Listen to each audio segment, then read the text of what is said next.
Barka da zuwa tashar Duniyar Kanewa. Ku danna subscribe domin kasancewa tare da mu. Sai ku danna alamar ƙararrawa domin samun shirye-shiryenmu a koda yaushe. Babu abin da ke tsakanina da mawaƙi Hamisu Breaker a daina da ƙarya a kaina, in ji Fatima Ali Nuhu. Fatima Ali ‘yar Sarki Ali Nuhu ta koka akan masu wallafa labarai na ƙarya a kanta, musamman masu cewa tana soyayya da mawaƙi Hamisu Breaker.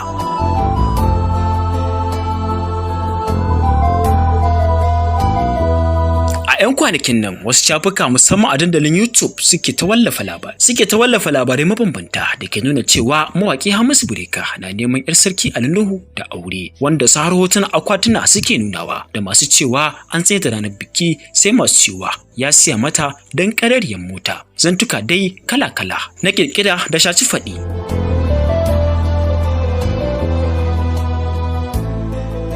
Sai dai a yanzu tura ta kai bango, har ya kai ga har Fatima ta yi magana kan wannan ƙarairayi da ake musu, inda ta wallafa cikin harshen Turanci a shafinta cewa: Assalamu alaikum, hankali na karkato kan ƙarairayin da ake yaɗawa. Babu komai tsakanina da Hamisu Breaker. Dan Allah ku daina yaɗa abin da ba ku sani ba. Sannan babu wata alaƙa. Nagode, Fatima Ali Nuhu. Da fatan Allah ya gadar da masu irin wannan ƙirƙirarrun labarai na ƙarya, ita kuma da shi Allah ya ba su abokan zama nagari.